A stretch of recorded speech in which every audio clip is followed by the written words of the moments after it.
graffiti semble commencer en 1677, lorsque le seigneur du Tillier refait l'église de la Vierge, la chapelle de la Vierge.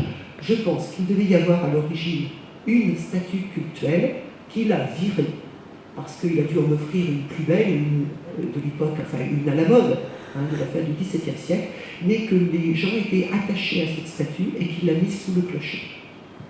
Et donc, qu'on a eu un espace de culte, de dévotion populaire qui a été mis en place sous ce clocher à cette époque-là. En fait, c'est mon hypothèse. Donc, voilà.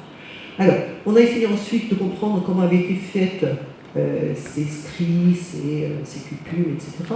Et maintenant, on a fait de l'expérimentation.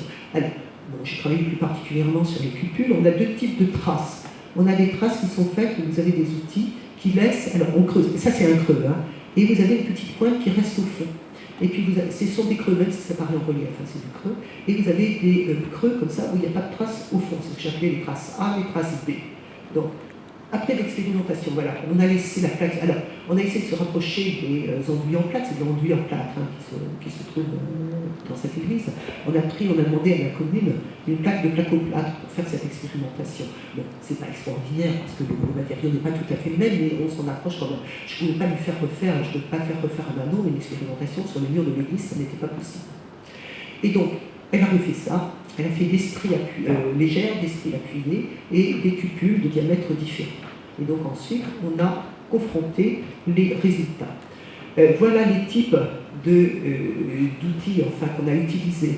Il faut savoir que les graffitologues à l'heure actuelle pensent que tous les graffitis sont faits au couteau. Je pense que c'est une erreur. Donc je me suis arrangé, notamment j'ai profité de la brocante du village, où j'ai récupéré plusieurs couteaux. Là, que j'ai acheté des couteaux qui ont des allures un petit peu anciennes. Grâce à Michel Roussel ici présent, j'ai récupéré plein d'autres éléments en fer qu'il m'a prêté pour ces expérimentations. Je voulais du fer, je voulais du fer aiguisé pour pouvoir creuser. Et j'ai fait réaliser aussi ces expérimentations avec des céramiques ou de l'ardoise. Je suis partie du principe qu'en fait, il récupérait n'importe quoi pour pouvoir creuser. Je pense que le couteau est un objet précieux. Un couteau, si on l'utilise mal, notamment pour travailler sur de la pierre, il va s'abîmer, il va s'user. Or, on peut le faire aiguiser, mais plus on l'aiguise, plus on perd du métal. Et donc la lame se réduit. Et à la fin, vous n'avez quasiment plus de lame à votre couteau. Donc dans un souci d'économie, nous sommes dans une société d'économie jusqu'au milieu du 19e siècle, c'est une société d'économie, on fait très attention à ce qu'on a.